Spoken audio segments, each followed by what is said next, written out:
గుర్తుపెట్టుకో, అతిథులను అవమానిస్తే చివరికి జరిగేది ఇదే అని నువ్వు అస్సలు మర్చిపోవద్దు.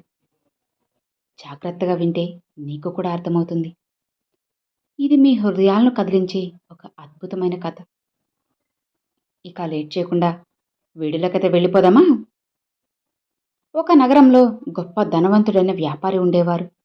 అతని వద్ద కొన్ని తరాల వరకు కూర్చొని తిన్న తరగని ఆస్తులు ఉన్నాయి. పెద్ద పెద్ద భవనాలున్నాయి. అతను తన వ్యాపారాన్ని వివిధ నగరాల్లో చేసేవాడు. దానికోసం అతను తిరుగుతూ ఉండేవాడు. అతను ఎటు వెళ్ళినా సరే ఒంటరిగానే వెళ్ళేవాడు. ఎవ్వరినీ వెంట పెట్టుకుని అస్సలు వెళ్ళేవారు కాదు. అలానే అతను అంత తొందరగా ఎవ్వరినీ నమ్మేవాడు కాదు. ఇలా చాలా కాలం గడుస్తూ ఉంది. ఒకరోజు రాత్రి ఆ వ్యాపారి చల్లగాలిలో తన ఇంటి ముందు అటు ఇటు తిరుగుతూ ఉన్నారు. ఇక అదే సమయంలో అతనికి ఒక వృద్ధుడు కనిపించాడు. అతని బట్టలు చినిగిపోయి ఉన్నాయి. అతని తల మీద ఏదో ఒక మూట ఉంది. ఆ వృద్ధుడు వ్యాపారిని చూడగానే తన తలపై ఉన్న మూటను కింద పెట్టి ఆ వ్యాపారికి నమస్కరించి అతనితో ఇలా అంటారు: మహాత్మా, నేను చాలా దూరం నుండి నడుచుకుంటూ వస్తున్నాను. బాగా అలసిపోయాను. మీరు ఒప్పుకుంటే ఈరోజు రాత్రికి ఇక్కడే నేను విశ్రాంతి తీసుకుని రేపు ఉదయాన్నే వెళ్ళిపోతాను అని అంటారు. ఇక ఆ వృద్ధుని మాటలు విన్న ఆ వ్యాపారి, నువ్వేం మాట్లాడుతున్నావు? ఇది నా ఇల్లు. అందరూ ఉండడానికి ఇదేమైనా సత్రమా అని అంటాడు. అప్పుడు ఆ వృద్ధుడు, నేను మీ ఇంట్లోకి రాను. ఇక్కడే ఈ అరుగు మీద బయటనే పడుకుంటాను. రేపు ఉదయాన్నే తొందరగా వెళ్ళిపోతాను అని అంటారు. ఇక అప్పుడు ఆ వ్యాపారి, నువ్వు ఇక్కడ పడుకుంటే నీకు కాపలాగా నేను ఇంకో వ్యక్తిని ఇక్కడ ఉంచాల్సి ఉంటుంది అని అంటాడు. ఇక అప్పుడు ఆ వృద్ధుడు, ఎందుకు? నాకు కాపలా ఏమీ కూడా అవసరం లేదు. నేను మిమ్మల్ని ఏమీ అడగను అని అంటాడు. అప్పుడు ఆ వ్యాపారి, కాపలా పెట్టాలనుకున్నది నీకోసం కాదు, నా కోసం. నువ్వు ఎవరో కూడా నాకు తెలియదు. ఎక్కడ నుండి వస్తున్నావో కూడా నాకు తెలియదు. నువ్వు ఎక్కడ ఉంటావో తెలియదు. నువ్వు రాత్రి ఇక్కడ ఏదైనా ఒక వస్తువుని ఎత్తుకుపోతే నేను ఎవరిని అడగాలి అని అంటాడు. ఆ మాటలు విన్న వృద్ధుడికి చాలా బాధ కలుగుతుంది. అతని కళ్ళల్లో నీళ్లు తిరుగుతాయి.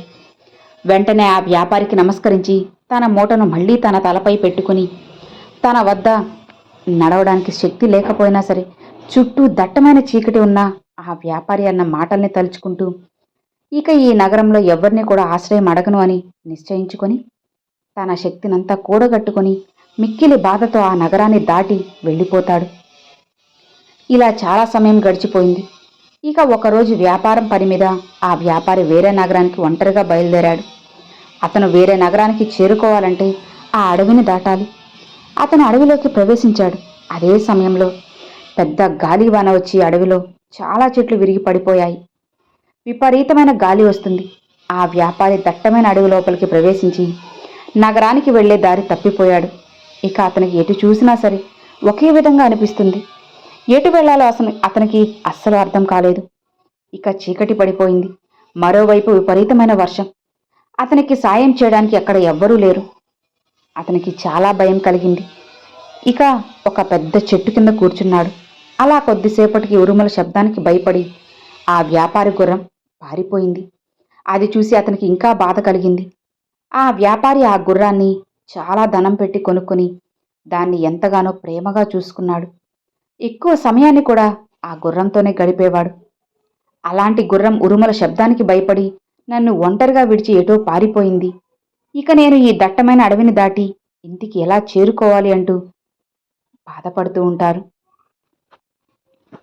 ఇక అలా కొద్దిసేపటికి మెల్లగా వర్షమనేది తగ్గింది. చంద్రుని ముందు ఉన్న మబ్బులన్నీ కూడా తొలగిపోయాయి. ఇక కాస్త వెలుగు కనిపించింది. ఇక ఆ వెలుగులో ఆ వ్యాపారికి ఒక వ్యక్తి నడుచుకుంటూ వస్తూ కనిపించారు. ఇక అది చూసి వ్యాపారి మరింత భయం కలిగింది. ఆ వచ్చే వ్యక్తి ఒక దొంగ అయితే నా వద్ద ఇప్పుడు చాలా ధనం ఉంది. మరి ఆ ధనాన్ని అతను దోచుకుపోతాడేమో అని భయపడుతున్నాడు.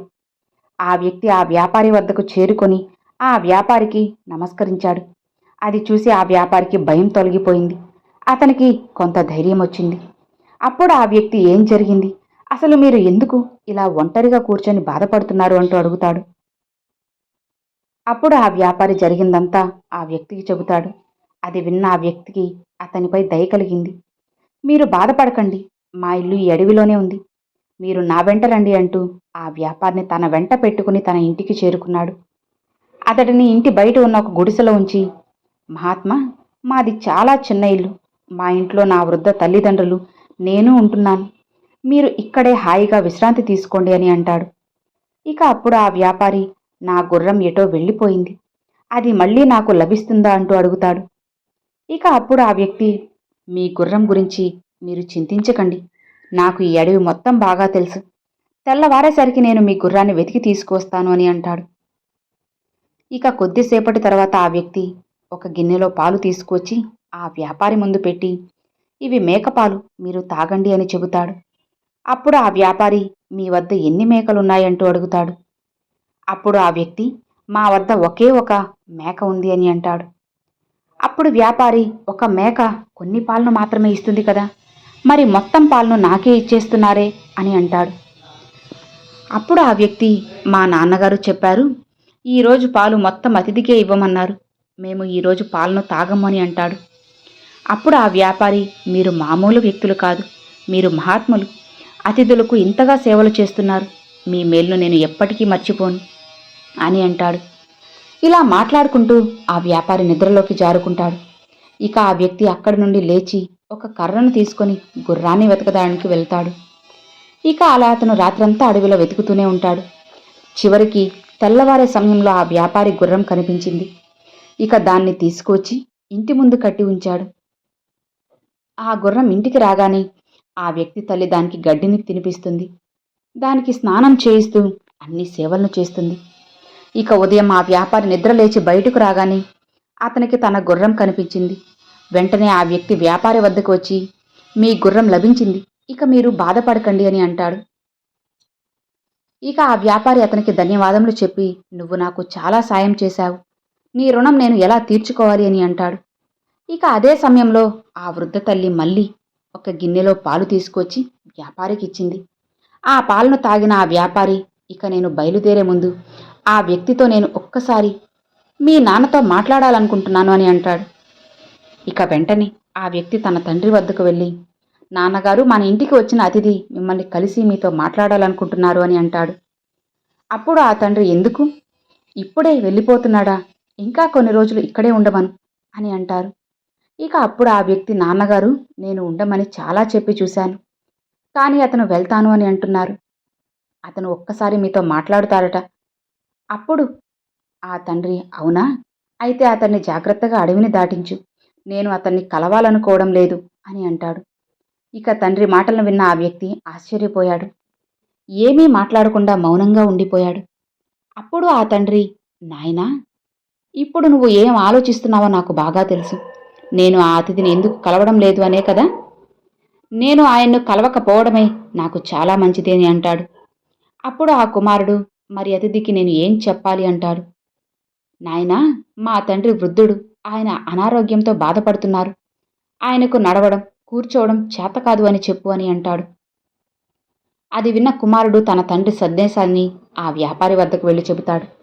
అది విన్న వ్యాపారి, ఇది ఒక పవిత్రమైన స్థలం కదా, మీ నాన్నగారు చాలా గొప్పవారు. మీరు, నేను ఎవరో తెలియకుండానే నాకు ఎన్నో సేవలు చేశారు. ప్రాణాలకు తెగించి రాత్రంతా అడవిలో తిరిగి నా గుర్రాన్ని వెతికి మరీ తీసుకువచ్చారు. మీరు ఉపవాసం ఉండి కూడా నాకు భోజనం పెట్టారు. నేను ఖచ్చితంగా మీ నాన్నను చూడాల్సిందే అని అంటాడు. ఇక ఆ వ్యక్తి వ్యాపారి చెప్పిన దాన్ని తన తండ్రికి వెళ్ళి చెబుతాడు.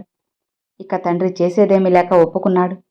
వ్యాపారి లోపలికి వచ్చి చూడగానే ఆ వృద్ధుణ్ణి గుర్తుపట్టేశాడు.